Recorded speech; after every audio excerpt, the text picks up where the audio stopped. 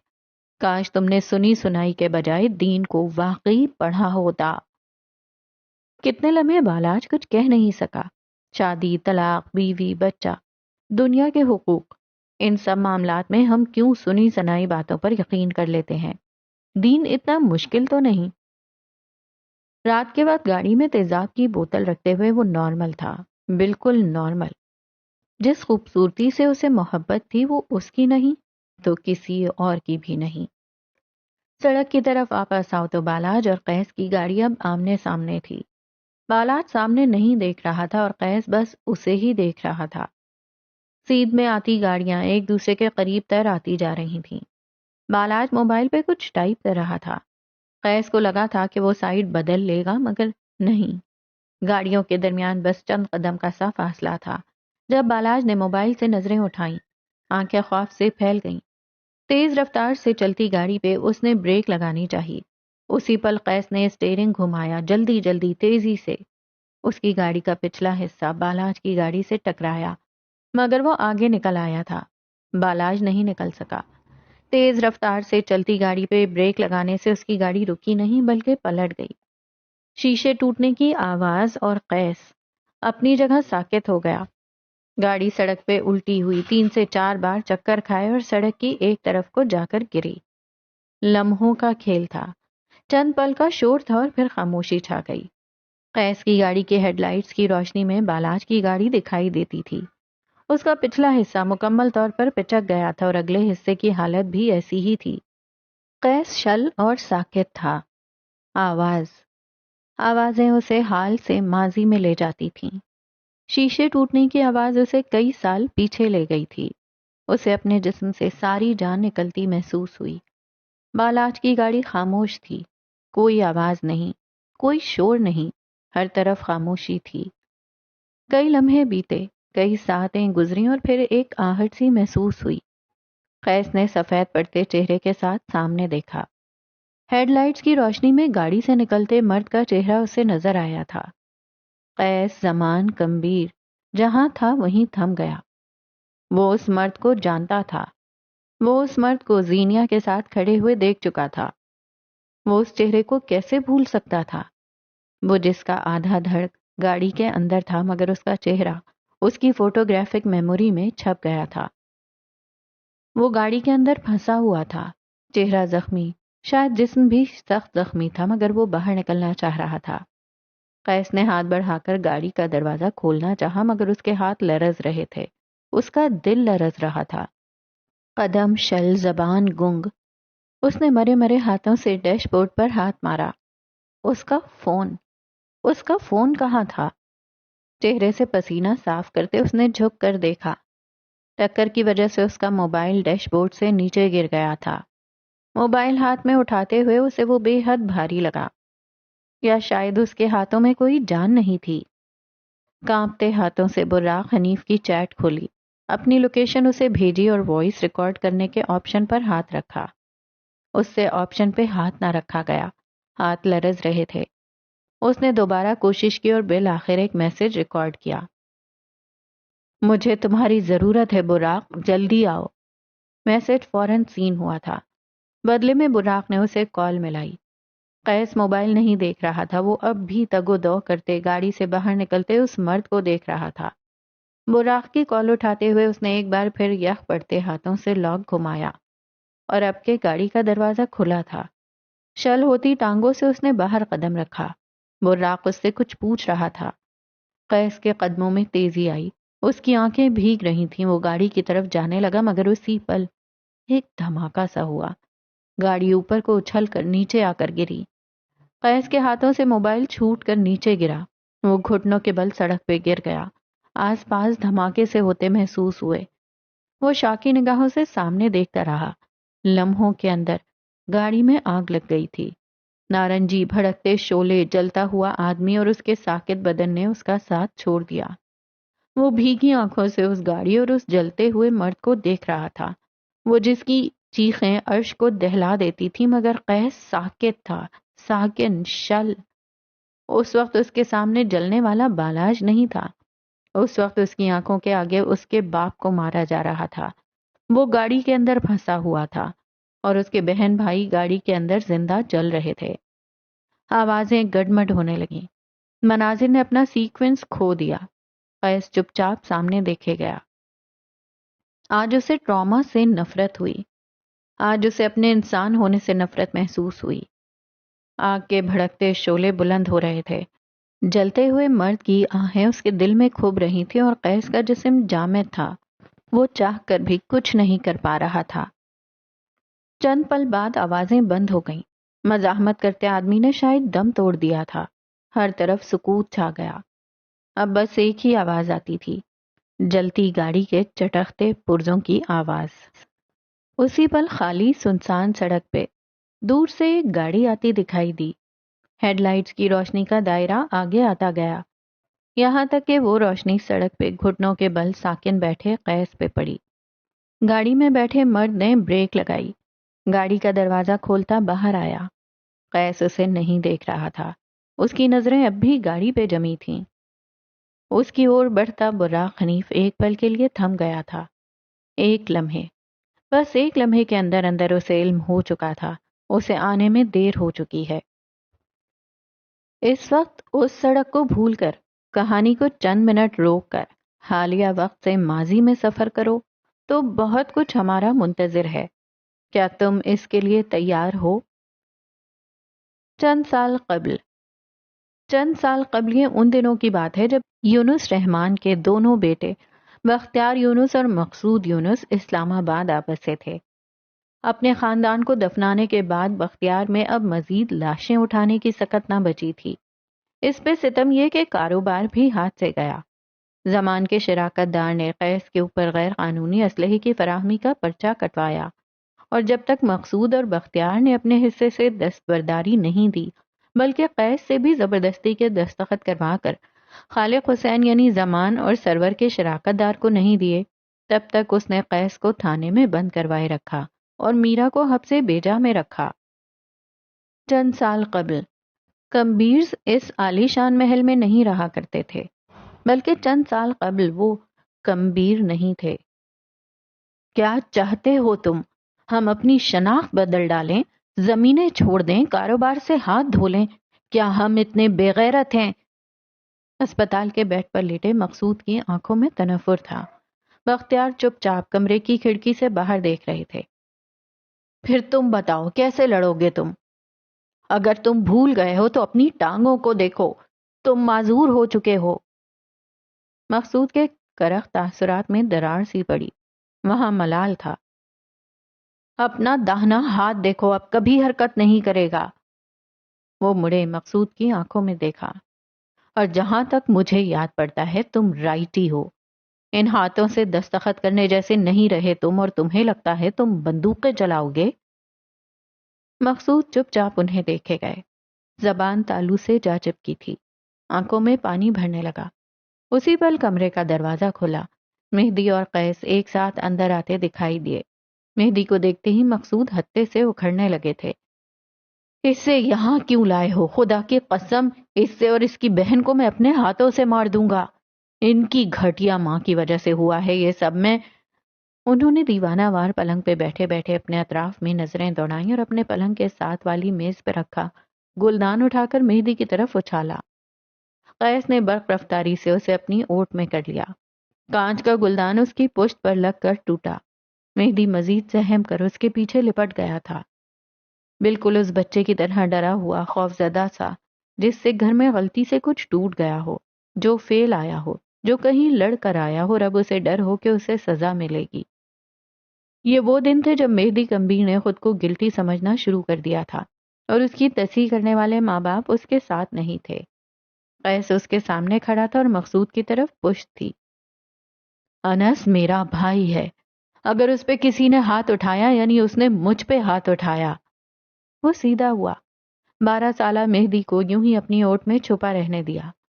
روب تھا کہ کیا، زمان کے بڑے بیٹے کے آگے وہ دونوں مرد بول نہیں پاتے تھے۔ آج کے بعد کوئی انس کو نقصان نہیں دے گا۔ تھوڑی دیر بعد وہ مقصود کو اسپتال سے گھر لے آئے تھے۔ قیس ان کی دوائیاں احتیاط سے رکھ رہا تھا۔ تاثرات سپاٹ تھے، تھانے نے اسے بدل کر رکھ دیا تھا۔ میں نے ایک فیصلہ لیا ہے عبداللہ، بیٹ کی پائتنی پر بیٹھے بختیار بولے تھے۔ میں ہماری پہچان بدل رہا ہوں۔ ایک باپ جس میں تباہی تھی، میں اسے بند کر کے آگے بڑھ رہا ہوں۔ آج سے یہاں کوئی یونس نہیں ہے، آج سے یہاں سب کمبیر ہیں۔ دوا کی شیشی پہ قیس کی گرفت سخت ہوئی، آنکھیں سرخ ہونے لگیں، مگر وہ بولا کچھ نہیں۔ آج سے تم عبداللہ زمان نہیں ہو، آج سے تم قیس کمبیر ہو۔ اور وہ، انہوں نے مہدی کو دیکھا، نہ چاہتے ہوئے بھی اسے نام دینا پڑ رہا ہے۔ تم آج سے مہدی کمبیر ہو، تمہارا اسکول بدل رہا ہوں اور تمہارا کالج بھی بدل رہا ہوں عبداللہ۔ قیس، اس نے دھیرے سے سرگوشی کی، اور اگر تمہیں لگتا ہے تمہارے اس بے غیرتی کے فیصلے کو میں مان لوں گا تو تم غلط ہو۔ مقصود نے ایک ایک لفظ چبا چبا کر ادا کیا تھا۔ چاہے ایک ہاتھ سہی، چاہے ٹانگوں سے معذور سہی، لیکن جب تک عالم نواب کے ایک ایک بیٹے کو اپنے ہاتھوں سے قبر میں نہ اتارا، میں سکون سے نہیں رہوں گا۔ بابا کے بعد دستار میرے سر پہ باندھی جانی تھی، یعنی آپ سب کا بڑا میں ہوں، اور اب سے تمام فیصلے میں لوں گا۔ سیاہ آنکھوں والا لڑکا مستحکم لہجے میں بولا، عبداللہ تم سمجھ نہیں رہے، ہم کمزور نہیں ہیں۔ قیس، اس نے سرگوشی کی، مجھ پہ یقین رکھو، میں یہاں سے تم سب کو نکال لوں گا۔ عبداللہ تم ایسے نہیں تھے، تم قیس کمبیر نام ہے میرا۔ وہ دوا کی شیشی کو فرش پہ مارتے ہوئے پھنکارا۔ ہر کوئی چپ سا ہو گیا۔ اب یہاں یونس خاندان کا کوئی فرد نہیں ہے، جو ہے وہ کمبیر ہے، اور میں ان سب کا سربراہ۔ میں ایک ایک سے اپنا انتقام لوں گا، عالم نواب کے بیٹوں سے بھی اور خالق حسین سے بھی۔ درست وقت کا انتظار کریں۔ اس خاندان میں اگر کوئی ابلیس بنے گا تو وہ میں ہوں گا۔ آخر میں اس کی آواز آہستہ ہوئی۔ اسی پل اس کی نظر ایک طرف کھڑے سبز آنکھوں والے لڑکے پہ پڑی۔ وہ سہما ہوا اور خوفزدہ تھا۔ اسے دیکھ کر قیس کا دل جلتا تھا، مگر بابا نے کہا تھا خاندان جوڑنا، اور وہ جوڑے گا۔ چھوٹے چھوٹے قدم لیتا وہ مہدی کے قریب آ کر رکا، ایک ہاتھ اس کے کندھے پر رکھا۔ لمس میں سختی نہیں تھی، نرمی بھی نہیں تھی۔ آئندہ کوئی اس پہ ہاتھ نہیں اٹھائے گا۔ مہدی کمبیر میرا بھائی ہے۔ اس روز مہدی کمبیر نے اسے اپنی ڈھال مان لیا تھا۔ اب چاہے وہ اس کے ساتھ جیسا سلوک رکھے، آنے والے وقتوں میں وہ کمبیرز کا پنچنگ بیگ بنا رہا، لیکن اس نے کبھی شکایت نہیں کی۔ وقت ہمیشہ ایک سا نہیں رہتا۔ اگلے کئی سال کمبیر خاندان کا بلوچستان کے اس گاؤں سے کوئی تعلق نہ رہا۔ حویلی چھوٹ گئی، زمین آدھی عالم نواب کے بیٹوں نے قبضہ کر لی، اور آدھی سے آنے والی آمدنی پر ان کا گھر چلا کرتا تھا۔ شاہی ٹھاٹ باٹ ختم ہو چکے تھے، اب جو ملتا اس پر گزارا کر لیا جاتا۔ زمان اور ان کے تمام بھائیوں نے گاؤں کی پسماندہ زندگی سے نکلنے کے لیے کئی سال قبل شہر کا رخ کیا تھا، اور انہی دنوں کچھ جان پہچان کے دوستوں کے ساتھ مل کر فیصل آباد میں ایک ٹیکسٹائل کمپنی میں شراکت داری کر لی تھی۔ کاروبار کی سمجھ بوجھ اور بخت کے زور نے ان کو بلندیوں تک پہنچایا، اور چند ہی سالوں کے اندر اندر انہوں نے 2 عدد ٹیکسٹائل فیکٹریز کھڑی کر لی تھیں۔ خالق حسین ان کے شراکت دار تھے، جنہوں نے آنے والے وقتوں میں قیس کمبیر پہ غیر قانونی اسلحے کی ترسیل کا الزام لگا کر کمبیر کو کمزور کیا تھا۔ یہ ان دنوں کی بات ہے جب قیس 24 برس کا تھا، اور اپنی پڑھائی کے ساتھ ساتھ فیشن ڈیزائننگ کے کئی کورس مکمل کر لیے تھے۔ کپڑے سے محبت اس کے خون میں تھی، اور وقت کے دیے زخموں نے اسے آرٹ بنانا سکھا دیا تھا۔ ایک روشن صبح کا ذکر ہے۔ براق حنیف کے پینٹ ہاؤس میں واقع براق کے کمرے کی بیلکنی میں رکھے لمبے صوفے پہ قیس آنکھیں موندے سو رہا تھا۔ وہ کل براق کے ساتھ فیصل آباد گیا تھا، اور واپسی پہ اسی کے گھر آ گیا تھا۔ وہ دونوں ایک دوسرے کو بہت پہلے سے جانتے تھے۔ اتفاق تھا کہ قسمت، براق کی ماں کا تعلق بھی ٹیکسٹائل انڈسٹری سے تھا۔ ساتھ ساتھ وہ ایک فیشن ہاؤس 20 کلیکشن کی فاؤنڈر بھی تھیں، جو کہ آج کل براق حنیف چلا رہا تھا۔ تفصیل کو چھوڑ کے بیلکنی کے جانب آؤ تو نک سک سے تیار ایک عورت بڑبڑاتے ہوئے اندر داخل ہوئی۔ کتنی بار کہا ہے براق کہ اب تم کوئی عام آدمی نہیں، تمہیں… بستر پہ اوندھے لیٹے براق کے اوپر سے کمفرٹر اتارتے ہوئے رکی۔ موٹی بھویں آپس میں اکٹھا ہوئیں۔ گہری عربی آنکھیں سکیڑ کر انہوں نے بیلکنی کے صوفے پہ سوتے ہوئے لڑکے کو دیکھا۔ سفید لمبے کافتان والا وجود اب بالکنی کی طرف بڑھایا۔ اس کی ہیل کی ٹک ٹک ماحول میں ارتعاش سا پیدا کرتی تھی۔ اس نے صوفے کے عقب میں کھڑے ہو کر اس سوتے ہوئے لڑکے کو دیکھا۔ ہلکی داڑھی، اٹھی ہوئی ناک، ماتھے پہ گرتی اس کے گھنگریالے بال اور بھینچے ہوئے لب۔ وہ تو سوتے ہوئے بھی پرسکون نہیں ہوتا تھا۔ عورت نے اس کے سینے پر دھری اسکیچ بک اٹھائی۔ لڑکا ہڑبڑا کر اٹھ بیٹھا اور برق رفتاری سے اس کا ہاتھ اس کی پنڈلی تک گیا۔ سفید کافتان والی عورت نے دونوں ہاتھ اوپر کر لیے۔ آنکھوں میں لڑکے کے لیے ترحم درایا۔ ریلیکس، اٹس می، اٹس اسنا۔ لڑکے کے تاثرات ڈھیلے پڑے۔ مندی مندی آنکھوں سے حفاظت کا عنصر غائب ہوا۔ وہ براق کی ماں تھی۔ سب ٹھیک تھا، بالکل ٹھیک۔ اس نے خود کو تسلی دی۔ یہ میری ہے۔ زکام زدہ آواز میں اس نے اسکیچ بک واپس لوٹانے کا مطالبہ کیا۔ اسنا مسکراتے ہوئے اس کے پیروں والی جگہ پر آ کر بیٹھی۔ قیس نے جلدی جلدی پیر سمیٹ لیے۔ اسنا اب اس کی اسکیچ بک کے اوراق پلٹ رہی تھی اور ہر بدلتے صفحے کے ساتھ اس کی آنکھوں میں ایک اور ہی الگ تاثر در آتا تھا۔ کئی لمحوں بعد اس نے گردن اٹھائی۔ قیس اسے ہی تک رہا تھا۔ آرٹ دل سے بنتا ہے یا پھر ٹوٹے ہوئے دل سے؟ تم سے کون سا جذبہ آرٹ بنواتا ہے؟ انتقام۔ اس نے یک لفظی جواب دیا۔ میرا کام میرے دشمنوں سے انتقام لے گا۔ یہ صرف ایک کام نہیں ہے، اسے آرٹ کہو۔ قیس کے لبوں کو ایک زخمی مسکراہٹ نے چھوا۔ 38 فیشن ہاؤسز سے رد ہو کر آنے والے کام کو آپ آرٹ کہتی ہیں؟ ہر نوجوان پاکستانی کی طرح وہ نا امید ہو رہا تھا۔ 39ویں بار کوشش نہیں کی؟ وہ اسکیچ بک بند کرتے ہوئے پوچھنے لگی۔ کئی سال پہلے والی تلخ قلمی وہ بھلا چکی تھی۔ کیا لگتا ہے؟ وہ مسکرا کر جتانے والے انداز میں پوچھ رہا تھا۔ مجھے لگتا ہے تم تب تک کوشش کرتے رہو گے جب تک کوئی تمہیں ٹاپ ڈیزائنر کے طور پر ہائر نہیں کر لیتا۔ قیس گردن پیچھے پھینک کر مسکرایا تھا۔ سیدھا ہوا تو آنکھوں میں چمک تھی۔ نوکری کسے چاہیے؟ مجھے تو حصے داری چاہیے۔ اس نے بازو سینے پہ باندھے اور تفصیل سے اسنا کو دیکھا۔ میں نے ان 38 فیشن ہاؤسز سے جاب نہیں، شراکت داری مانگی تھی۔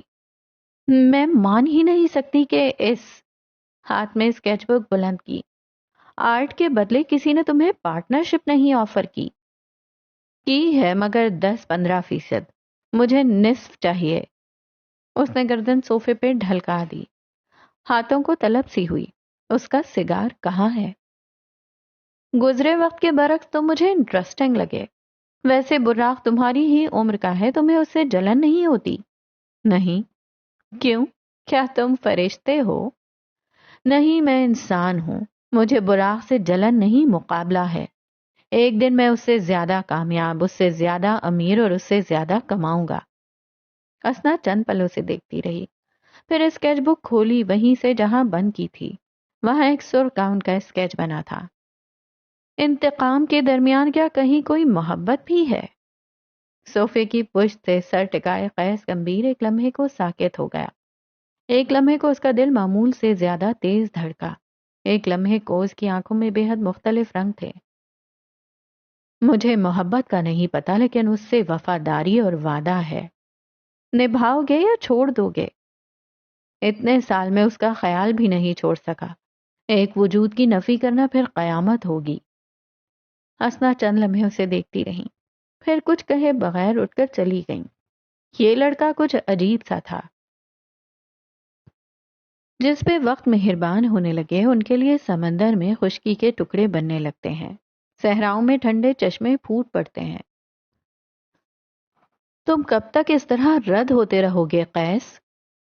یہ منظر 20 کلیکشن کے اسٹوڈیو کا تھا، جہاں اس وقت ڈھیروں ڈھیر نئے نئے ملبوسات ٹنگے تھے۔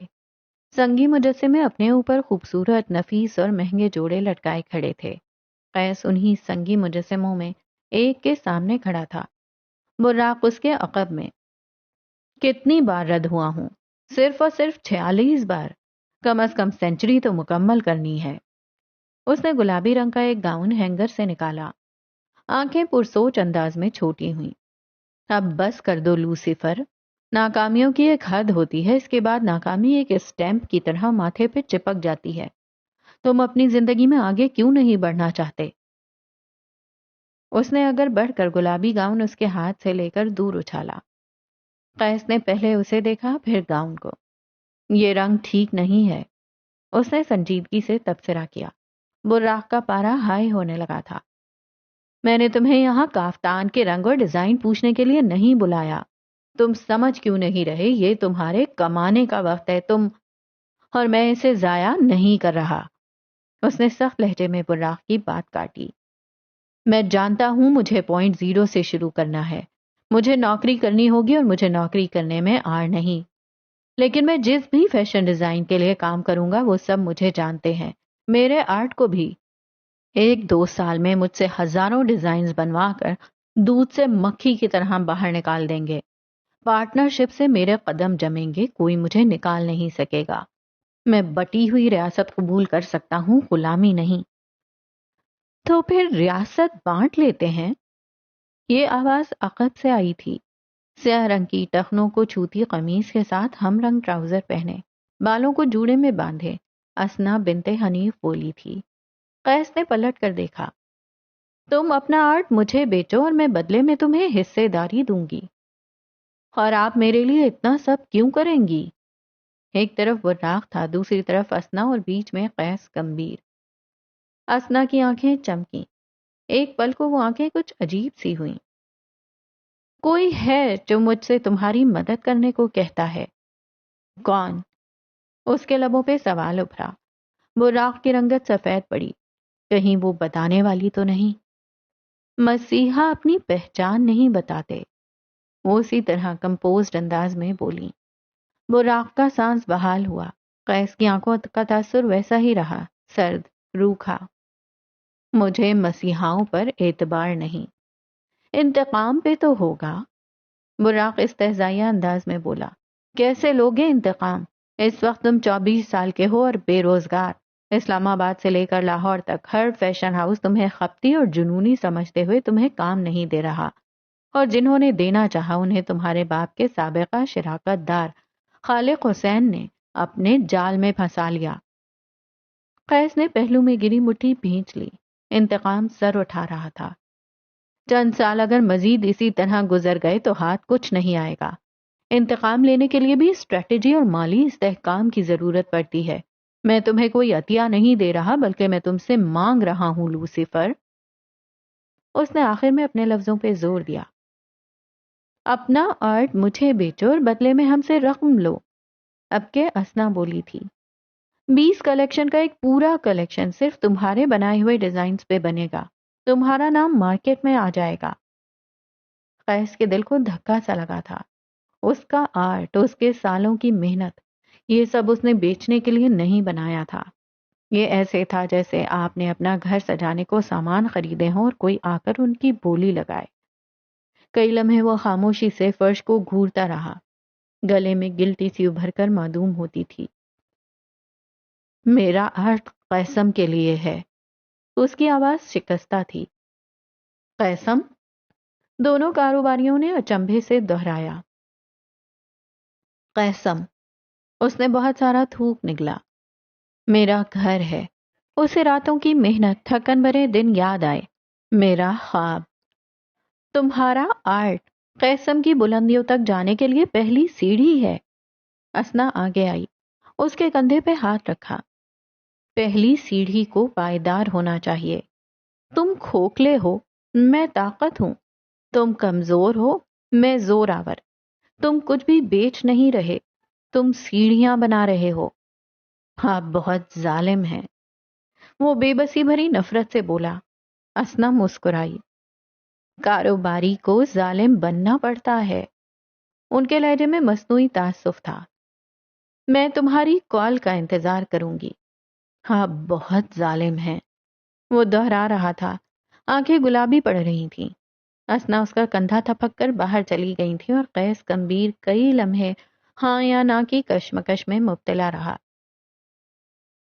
کئی بار خواہشات، خواب اور جنون کے بلندیوں پہ ہونے کے باوجود زندگی کے ساتھ معاہدے کرنے پڑتے ہیں، کمپرومائز بھی اور سودے بھی۔ قیس کمبیر اسنا بنت حنیف کے آفر قبول کر چکا تھا۔ چند ٹکوں کے عوض اپنا آرٹ بیچ دینا آرٹسٹ کے دل کے ٹکڑے کر دیتا ہے۔ گو کہ وہ چند ٹکے بھی بہت ساری رقم تھے، مگر قیس کمبیر کا آرٹ ہیرا تھا جس کے لیے بس چمک کی قیمت عطا کی گئی تھی۔ انہی دنوں اسی چھوٹی سی رقم کے ساتھ اس نے قیسم کی بنیاد رکھی تھی۔ 20 کلیکشن دیے ہوئے ڈیزائنز ابھی مارکیٹ میں نہیں آئے تھے۔ قیسم اسے تھکا دیتا تھا۔ اس کی پہلی کلیکشن کو صاف صاف کاپی کہا جانے لگا تھا، مگر یہی پہلی کلیکشن اسے متعارف کروا گئی تھی۔ اس کے پاس کام کرنے کے لیے صرف 30 لوگ تھے۔ قیسم کا بازو، قیسم کے سہارے، جن میں سب سے پہلی حدیبیہ نواز تھی۔ حدیبیہ نواز عرف حبیب سے ہونے والی پہلی ملاقات کوئی عام ملاقات نہیں تھی۔ یہ قیسم کے وجود میں آنے سے 2 ماہ قبل کا ذکر ہے۔ نکھری تازہ دم سی صبح اسلام آباد کے چاروں کونوں کو منور کر رہی تھی۔ ایلیٹ کلاس کے ایک رہائشی اپارٹمنٹ کے دروازے کے آگے کھڑا قیس بیل پر ہاتھ رکھے ہوئے تھا۔ سفید پولو شرٹ کے ساتھ سیاہ جینز پہنے وہ تازہ دم لگتا تھا۔ تقریباً 5 منٹ بعد دروازہ کھلا تھا۔ ماضی کی حدیبیہ نواز دبلی پتلی سی تھی، گال اندر کو دھنسے ہوئے، آنکھوں تلے سیاہ حلقے اور ملگجے سے لباس میں ملبوس اس لڑکی کی آنکھوں میں بیزاری واضح تھی۔ قیس کو دروازے کی چوکھٹ پہ کھڑے دیکھ اس کی بھویں بھنج گئیں۔ میں اندر آ سکتا ہوں حبیب؟ وہ بازو سینے پہ باندھ کر شائستگی سے پوچھ رہا تھا۔ ساتھ اس کی نظر حدیبیہ کی بھینچی ہوئی مٹھی تک گئی۔ شاید اس میں کچھ تھا۔ نہیں، کیونکہ یہ کسی حبیب کا نہیں، حدیبیہ نواز کا گھر ہے۔ چبا چبا کر کہتے ہوئے اس نے دروازہ قیس کے منہ پر بند کرنا چاہا، مگر وہ بیچ میں اپنا ہاتھ اور بوٹ لے آیا تھا۔ پورا زور لگا کر دروازہ کھولا اور شکریہ کہتے ہوئے اندر داخل ہوا۔ مسٹر قیس، میں تمہاری کسی قسم کی بکواس میں انٹرسٹڈ نہیں ہوں، جاؤ یہاں سے۔ وہ دروازے کے ساتھ ہی کھڑی ہو گئی۔ جانے کیوں انداز محتاط سا تھا اور دروازہ اس نے بند نہیں کیا۔ میں خالق حسین نہیں ہوں، مجھ سے مت ڈرو، وہ اس کی آنکھوں میں آنکھیں ڈال کر نرمی سے بولا۔ حدیبیہ ساکت رہ گئی۔ وہ کیا جانتا تھا؟ تم نے اس رات مجھے بچایا تھا، آج میں تمہیں بچانے آیا ہوں۔ اس نے آگے بڑھ کر دروازہ پورا کھول دیا۔ یہ اشارہ تھا کہ اس سے خوف نہ کھایا جائے۔ تم کس بارے میں بات کر رہے ہو؟ میں کچھ نہیں جانتی۔ حدیبیہ گہری سانس لیتی آگے آئی اور وہ صوفے پہ اس کے سامنے آ بیٹھی۔ قیس چند پل اسے دیکھتا رہا، پھر اس نے آنکھیں جھپکیں۔ آنکھوں کے پپوٹے بند ہوئے اور انہی بند پپوٹوں کے پیچھے ایک سیاہ رات کا منظر سامنے آیا۔ 2 ماہ قبل قیسم کی عمارت اپنے تکمیلی مراحل کو چھو رہی تھی۔ رات کے 11 بجے کا وقت تھا۔ اوپری منزل کی لفٹ سے سفر کرتا قیس کمبیر گراؤنڈ فلور کی طرف رواں تھا۔ اسی پل اس کا موبائل تھر تھر آیا۔ کوٹ کی جیب سے موبائل نکال کر دیکھا تو کوئی غیر شناسا سا نمبر تھا۔ سب سلائیڈ کو موبائل کے ایک کونے کی طرف کرتے اس نے کال کا جواب دیا۔ کل رات 12 بجے کے قریب قیسم کی عمارت میں آگ لگے گی۔ وجہ شارٹ سرکٹ بتائی جائے گی، مگر یہ جھوٹ ہوگا۔ تمہارے پاس 25 گھنٹے ہیں، حفاظت کا انتظام کر لو۔ دوسری جانب سے انتہائی روبوٹک سا لہجہ سنائی دیا۔ قیس کی ٹانگیں شل سی ہوئیں۔ پسینے کی ایک لکیر نے ریڑھ کی ہڈی تک کا سفر کیا۔ میں کیسے مان لوں یہ سچ ہے؟ اس کا لہجہ لڑکھڑایا۔ کل رات تمہاری عمارت سے اٹھتے سرخ شعلے یقین دلا دیں گے۔ تم کون ہو؟ قیس جلدی سے بولا، مبادا فون کٹ ہی نہ جائے۔ دوسری طرف خاموشی چھا گئی۔ کئی لمحے بعد ایک غیر انسانی آواز سنائی دی۔ میرا نام حبیب ہے۔ کال کٹ گئی تھی۔ اس کے بعد نمبر بند ہو گیا۔ اس رات قیس کمبیر نے عمارت کے چاروں طرف لوگ کھڑے کر دیے تھے۔ اگلے دن اس نے تھانے جا کر بیان دیا کہ اسے خالق حسین سے جانی اور مالی خطرہ ہے، اور اگر اسے یا اس کی ملکیت کو کوئی نقصان پہنچا تو اس کا ذمہ دار خالق حسین ہوگا۔ خبر جنگل میں آگ کی طرح پھیلی اور پھر وقت کی کایا پلٹی۔ بدنامی اور شیئرز کے ڈوبنے کا ڈر تھا کہ کیا؟ وہ خالق حسین جس نے قیسم کی عمارت جلانی چاہی تھی، وہی اب اس کی حفاظت کا ذمہ دار ٹھہرا تھا۔ آنکھیں چپکتے ہی حال غالب آیا۔ حدیبیہ غیر آرام دہ سی اس کے سامنے بیٹھی تھی. میں اپنے مسیحاؤں کو نہیں بھولتا. 2 ماہ سے میں تمہیں ڈھونڈ رہا ہوں اور دیکھو بالآخر میں تمہارے سامنے ہوں.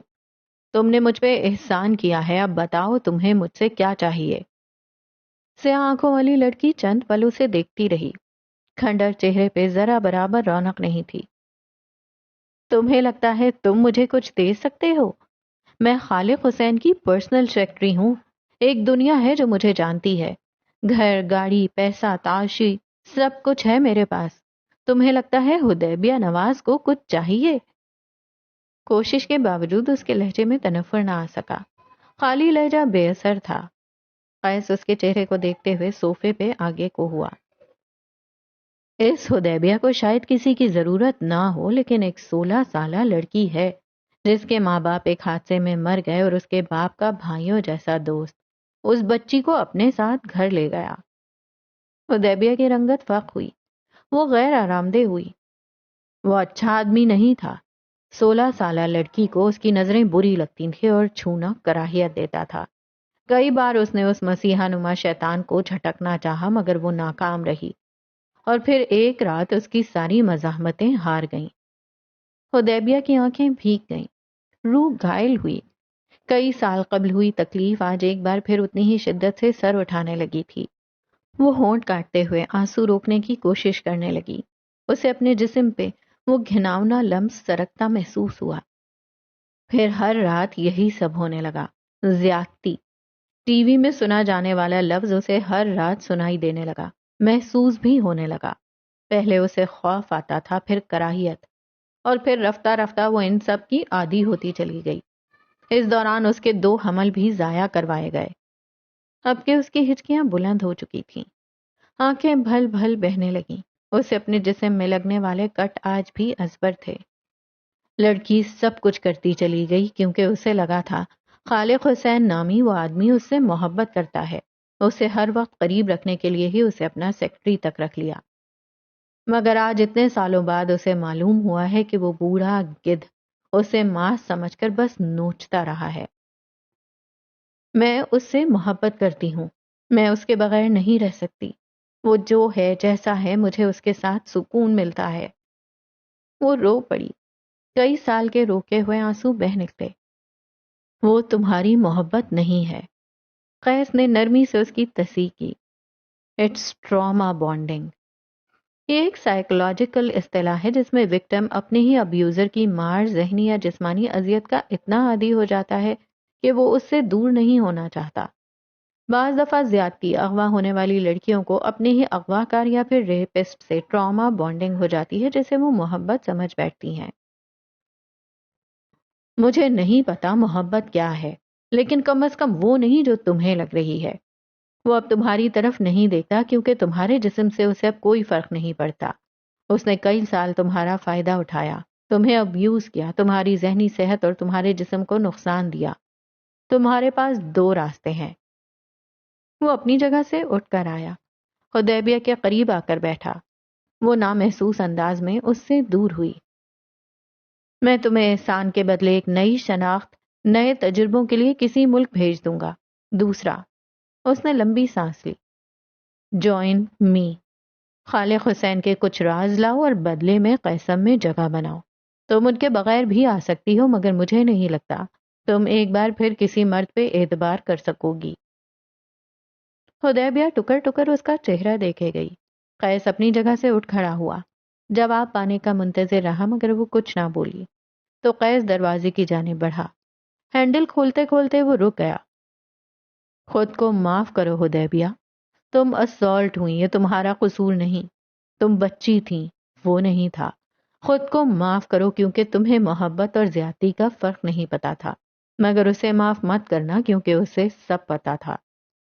اور پھر وہ ہینڈل گھما کر باہر نکل گیا تھا. حدیبیہ کی مٹھی میں بند نیند کی گولیوں کی ڈھیر ساری مقدار فرش پر گر گئی. آنسو. آج اس کی آنکھوں نے ڈھیر سارے آنسو بہانے تھے. آج حدیبیہ نواز نے خود کو معاف کرنا تھا. کم از کم موت حل نہیں تھی. جب لوگ خلاف ہونے لگیں تو سمجھ جاؤ کامیابیاں مقدر بننے والی ہیں. بلندیوں کے سفر میں بہت کچھ سہنا ہوتا ہے جن میں سر فہرست نفرت تک جملے بازی اور الزام ہے۔ حدیبیہ نواز سے ہونے والی ملاقات سے 5 سال بعد کا ذکر ہے۔ قیسم ایک طویل سفر کے بعد منزل کی اور روانہ تھا۔ پچھلے 4 سال سازش، انتقام، نفرت میں گزر گئے۔ پھر بالآخر لوگ قیسم کو جاننے لگے تھے۔ کام آسان نہیں تھا۔ جاننا چاہتے ہو کیوں؟ کرسی پہ بیٹھو، سامنے لگی دیوار کے پردے پہ چلتی ایک فلم ملاحظہ کرو، جس میں کردار بس ایک تھا، بس ایک۔ وہ مہدی کے کمرے میں کھڑا تھا۔ سبز آنکھوں والا لڑکا بیگ میں سامان بھر رہا تھا۔ سیاہ آنکھیں یاسیت سے اسے تک رہی تھیں۔ کتنا شوق تھا اسے اٹلی جانے کا۔ اسے وینس پسند تھا، تصاویر میں بہت خوبصورت جو لگتا تھا۔ ایک پل کو جی میں آیا کہ بستہ باندھے اور مہدی کے ساتھ نکل پڑے، مگر پھر یاد آیا کہ اگلے ماہ کے اختتام تک اسے زرم کلیکشن لانچ کرنی ہے، کیونکہ اس سے اگلے ماہ عید تھی۔ کاش وہ سب چھوڑ چھاڑ کر جا سکتا، کاش۔ اگلے منظر میں کمرے کی بتیاں بند تھیں۔ نیم ملگجے سے اندھیرے میں راکنگ چیئر جھلاتا وہ شخص، آج اس کی آنکھیں اداس لگتی تھیں۔ یکدم جھولتی کرسی ساکت ہو گئی۔ اس پہ بیٹھے وجود نے اپنی گردن پیچھے کو ڈھلکا دی، لب ہلکے سے واہ ہوئے اور ایک ہائی سی نکلی۔ لوگ اتنے ظالم کیوں ہیں اللہ؟ اس کی آنکھوں سے چند آنسو ٹوٹ کر بالوں میں جذب ہو گئے۔ اس کی 1.5 سالہ محنت، اس کی کلیکشن پر ایک نامور اداکارہ نے اولڈ فیشن کا ٹیگ لگا دیا، اور دیکھا دیکھی لوگ لیے ہوئے آرڈر رد کروانے لگے۔ کاپی نقل کے ٹھپے لگ گئے۔ بات بڑھتی چلی گئی۔ اسے ذہنی مریض قرار دے دیا گیا۔ اس کے باپ کی، اس کے خاندان کی موت زیر بحث لائی گئی۔ اس کے آرٹ میں کیڑے نکالے گئے۔ وہ کامنٹس نہیں تھے۔ کمبخت آرٹسٹ کے نازک دلوں سے پوچھو، یہ کامنٹس تو ہرگز نہیں تھے۔ آج اسے پہلی بار لگا تھا کہ سب بند کر دیتے ہیں، قیسم پہ تالے لگا لیتے ہیں۔ آج کے بعد کوئی نیا ڈیزائن نہیں بناتے۔ آج بس اب نہیں ہوگا کام۔ ہاں، اس کا دل دکھتا تھا جب کوئی کریٹیسزم کے نام پہ اس کے کام کے بخیے ادھیڑتا تھا تو اس کا دل ٹوٹ جاتا تھا۔ آرٹسٹ سے دلوں کو ٹوٹنے اور جڑنے کی بہت عادت ہوتی ہے، مگر ان کے دل چاہے جڑ بھی جائیں، وہ ٹوٹی دراڑ یاد رکھتے ہیں۔ اس نے کئی بار آرٹ بلاک دیکھا تھا، اسکیچ پینسل اور کاغذ ہاتھ میں لیے ہوئے۔ وہ کئی گھنٹے کوئی کام نہ کر پاتا تھا۔ کئی راتیں وہ جاگ کر کام کیا کرتا تھا۔ اس کی صبح اور شام کا فرق ختم ہونے لگا تھا۔ شروعات میں کاروبار فائدہ کم، نقصان زیادہ دیتا تھا۔ اس نے کئی بار پیٹ کاٹا تھا، کئی بار خواہشات ماری تھیں۔ بالآخر 6 سال میں قیسم کو بخت لگا تھا۔ اس کی بتائی ہوئی عید کلیکشن، سمر کلیکشن ہاتھوں ہاتھ لے لی گئی۔ 6 سال بعد محنت کا ثمر ملا تھا۔ اس رات قیس کمبیر سو نہیں پایا تھا۔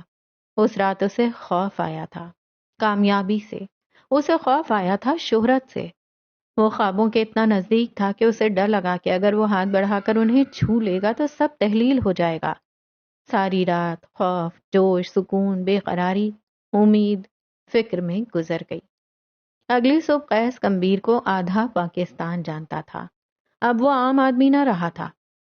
انسان کے پاس طاقت آ جائے تو وہ 2 کام کرتا ہے۔ ماضی میں دکھ اور تکلیف دینے والوں کو بھول کر، معاف کر کے آگے بڑھ جاتا ہے۔ دوئم، وہ ان لوگوں کو یاد رکھتا ہے۔ جتنا دکھ اس نے خود جھیلا، اس سے زیادہ دکھ انہیں دیتا ہے۔ اور تکلیف دیتے وقت وہ حساب نہیں رکھتا۔ اسلام آباد انٹرنیشنل ایئرپورٹ پہ کئی پروازیں اپنے سفر کو روانہ تھیں، اور کچھ اعلان اب بھی باقی تھے۔ لوگ ہاتھوں میں پاسپورٹ اور بیگز لیے یہاں سے وہاں آ جا رہے تھے۔ انہی لوگوں میں ہماری کہانی کے کچھ کردار بھی تھے۔ SHO فیروز طاہر، یہ وہی SHO ہے جس نے خالق حسین کے کہنے پر قیس کی گاڑی میں غیر قانونی اسلحہ رکھوایا تھا اور اسے 3 روز ایک جہنم جیسی زندگی گزارنے پر مجبور کیا تھا، اور ان کا اکلوتا بیٹا سعد طاہر۔ شادی کے 10 سال تک فیروز کے یہاں کوئی اولاد نہ ہو سکی۔ 10 سال بعد ایک لمبے چوڑے علاج کے بعد اس کے یہاں ایک بیٹا ہوا تھا۔ اس کے ساتھ اس کی بیوی کھڑی تھیں، جو بار بار بیٹے کی بلائیں لیتی تھیں۔ اپنے اکلوتے بیٹے کا مستقبل بنانے کو وہ دونوں اپنی ساری جمع پونجی لگا چکے تھے۔ آج وہ امریکہ جانے والا تھا۔ ایک مہنگی یونیورسٹی، اعلیٰ تعلیم، چند سال بعد ایک اچھی جاب، اچھی بیوی، ماں باپ کا مضبوط سہارا۔ فیری ٹیل تھوڑی نہ ہے۔ چند پل بعد اس نے اپنا سامان چیکنگ کے لیے رکھا اور بپ بجی۔ 18 سالہ بچے کا دل گھبرایا تھا۔ سیکیورٹی عملہ فوراً سے پہلے الرٹ ہوا۔ بیگ کو اٹھا کر کھولا گیا۔ ساتھ طاہر جہاں تھا وہیں جامد ہو گیا۔ بیگ کے اندر 2 گنز تھیں، سفید پڑیاں تھیں۔ ایک ایک کپڑے، ایک ایک سامان کو فرش پہ کھول کھول کر رکھا گیا اور ہر شرٹ کے اندر سے ہیرے نکلے۔ لڑکا رونے لگا تھا۔ 2 سے 3 مسلح افراد اسے اپنے نرغے میں لیے جا رہے تھے۔ میڈیا کو بریکنگ نیوز مل چکی تھی۔ ایئرپورٹ کے باہر کھڑی پولیس کی گاڑیوں کے اطراف میں میڈیا کے لوگ بھی تھے۔ مائک تھامے ہوئے لوگ چیخ چیخ کر خبریں سنا رہے تھے۔ سعد طاہر کو پولیس کی گاڑی میں بٹھایا گیا۔ ایئرپورٹ کے احاطے سے اپنے بیٹے کو گھسیٹ کر لے جاتے پولیس والوں کے پیچھے سعد کے ماں باپ بھی تھے۔ فیروز چیخ چیخ کر اپنے بیٹے کی بے گناہی کے لیے دہائیاں دے رہا تھا۔ پولیس موبائل میں بیٹھا لڑکا ہر نیوز چینل کے کیمرے کی زینت بن چکا تھا۔ وہ ہراساں نظروں سے اپنے باپ اور پولیس والوں کو دیکھ رہا تھا۔ آنکھیں بھل بھل بہہ رہی تھیں۔ گاڑیاں آگے بڑھ گئیں، مگر اس کے ماں باپ وہیں اسی سڑک پہ تہی داماں کھڑے رہ گئے۔ فیروز دیوانہ وار کسی کو فون ملا رہا تھا۔ اس کا بیٹا اب امریکہ کی اس یونیورسٹی نہیں جا سکتا تھا، طے ہوا۔ اس کے بیٹے پہ ایک لمبا کیس چلنے والا تھا، طے ہوا۔ وہ اب کبھی ایک نارمل زندگی نہیں گزار سکتا تھا، طے ہوا۔ اگلے 2 ماہ پیشیاں بھگتاتے گزرا۔ انصاف کی اپیل کرتے 2 ادھیڑ عمر والدین ہر جگہ سے نامراد لوٹ آتے تھے۔ ایسی ہی ایک تھکی ہاری دوپہر کی کورٹ کی راہداریوں میں رکھی بینچ پہ فیروز بیٹھا تھا۔ بھانت بھانت کی بولیوں کے درمیان اسے بس ایک آواز سننی تھی، اس کے بیٹے کی رہائی کا سندیسہ۔ میں نے کہا تھا نا، میں وقت کا فرعون بن کر پلٹوں گا، مجھے یاد رکھنا۔ کیا تم مجھے بھول گئے؟ اپنے عقب سے آتی آواز پہ فیروز طاہر جامد ہو گیا۔ آس پاس گویا برف کی دبیز تہیں چھا گئیں اور اس کا دل برف ہو گیا۔ وہ آہستگی سے مڑا۔ اپنے ساتھ کھڑے انسان کو وہ بھولا نہیں تھا، بس فرق یہ تھا کہ اس وقت وہ کمزور تھا، آج طاقتور۔ وہ 18 سالہ عبداللہ زمان نہیں رہا تھا، آج وہ 29 سالہ قیس گمبھیر تھا، طاقتور، زور آور۔ تم نے مجھے یاد تو رکھا نا؟ وہ گردن ایک طرف ڈھلکائے معصومیت سے بولا۔ اس کی آنکھیں وہ عام آنکھیں نہ تھیں۔ فیروز سانس رو کے اسے دیکھ رہا تھا۔ میرے بیٹے کا کوئی قصور نہیں عبداللہ۔ اس کے لب دھیرے سے پھڑ پھڑائے۔ ماضی میں جو کچھ ہوا وہ سب بہت پرانی بات ہے۔ اس کی آنکھوں سے بے بسی کے آنسو بہہ نکلے۔ میرے بیٹے کا کوئی قصور نہیں عبداللہ، مجھے سزا دو، مجھے مار ڈالو، لیکن میرے بیٹے کو جانے دو۔ وہ اپنی جگہ سے اٹھ کر قیس کے قدموں میں آ بیٹھا تھا۔ سیاہ آنکھوں والے شخص کی روح میں طمانینت اتری، آنکھیں زخمی ہوئیں۔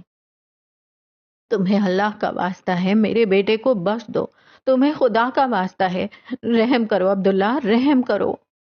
وہ چلا رہا تھا، گھگیا رہا تھا۔ اس کے آنسو قیس کے چمکتے جوتوں پہ گر رہے تھے۔ میرے بیٹے کو اس جرم کی سزا مت دو جو اس نے نہیں کیا، ظالم نہ بنو عبداللہ، ظالم نہ بنو۔ ایک جھٹکے سے اس نے اپنے قدم آزاد کروائے۔ فیروز دور جا کر گرا مگر اس نے دہائی دینا نہ چھوڑا۔ قیس کی سیاہ آنکھیں صفاقی کی تمام حدود کو چھو رہی تھیں۔ میں ظالم بن نہیں رہا، وہ مسکرایا، میں ظالم ہوں۔ وہ جھکا، فیروز کی کلائی میں بندھی گھڑی نوچ کر اتاری۔ میں کہانی کا ہیرو نہیں ہوں جسے تم پر رحم آ جائے گا۔ گھڑی اپنی کلائی پہ درست کی، ٹھنڈی ٹھار نظریں فرش پہ گرے آدمی پر مرکوز کی۔ تمہیں مجھے یاد رکھنا چاہیے تھا۔ اگلے پہروں میں وہ اس راہداری میں گردن تانے ہوئے مستحکم قدم اٹھا رہا تھا۔ کئی سال قبل تھانے سے نکلتے ہوئے اس کی چال میں لڑکھڑاہٹ تھی، جسم زخمی، آج سب مفقود تھا، آج وہ طاقتور تھا۔ عبداللہ زمان اب کہانی میں واپس آ چکا تھا۔ تو جناب آج کی ایپیسوڈ کو یہاں پہ روکتے ہیں، کیونکہ یہ پوائنٹ بڑا ہی زبردست ہے، تو میں نے سوچا بس یہیں پہ روک دیتے ہیں۔ تو جناب عبداللہ زمان تو واپس آ چکا ہے کہانی میں قیس گمبھیر بن کر، اور کیسے آیا یہ پوری سٹوری ہم پر کھل چکی ہے۔ کیوں اس کے ماں باپ کی ڈیتھ ہوئی، کیسے ہوئی، کن لوگوں نے کی، اور پھر اس کے بعد اس کی لائف کی کیا سفرنگز تھیں، کیسے وہ بلوچستان سے باہر نکلے، اسلام آباد آ کے سیٹل ہوئے، کتنی دشواریاں تھیں جو کہ قیس کمبیر نے صحیح اور کیوں اسے عبداللہ سے قیس کمبیر بننا پڑا، یہ سب کچھ تو کھل کر سامنے آ چکا ہے۔ اب اسٹوری جائے گی آگے کی طرف، یعنی اب جب عبداللہ زمان اور قیس کمبیر دونوں ایک ہی بندے کی طرح ریئیکٹ کریں گے، آئی مین ٹو سے کہ اب زینیا حاکم پہ جب یہ کہانی کھلے گی کہ عبداللہ زمان قیس کمبیر ہی ہے، اور جب قیس کمبیر کو پتہ چلے گا کہ زینیا حاکم ہی اس کی منگیتر ہے، جو کہ بالاج سے شادی کرنے کے بعد اب شادی کر چکی ہے مہدی سے، تو ظاہر ہے کہ مہدی سے آلریڈی ایک نفرت کا سلسلہ تو ہے قیس کمبیر کا۔ اور اگر خالی نفرت کا سلسلہ ہوتا تب بھی کہانی میں اتنا کچھ نہ ہوتا جتنا کچھ اب ہے، کیوں مہدی کمبیر سے نفرت کرتا ہے قیس کمبیر، اور ساتھ ہی ساتھ اس کا محافظ ہے، اس کا بھائی ہے، اور اس کی حفاظت بھی کرتا ہے۔ تو اب جب اسے قیس سے ہی بچانا ہے مہدی کو، تو قیس کیسے بچائے گا، اپنے آپ سے کیسے بچائے گا، اور اپنے آپ سے کیسے حفاظت کرے گا، کیونکہ جو نفرت وہاں پہ تھی کہ جی میرے ماں باپ کا قتل مہدی کی ماں کی وجہ سے ہوا، مہدی کے باپ کا بھی قصور کہ بھئی اس نے شادی کر لی، اور یہ ساری دشمنی کی وجہ بنی اس کی لو میرج، اور انہیں اپنا سب کچھ زمینیں اور اپنی پہچان تک چھوڑ کے اسلام آباد میں دوبارہ سے نئے سرے سے سب کچھ اسٹرگل کرنی پڑی، اور یہ ساری اسٹرگل کیے قیس کمبیر نے۔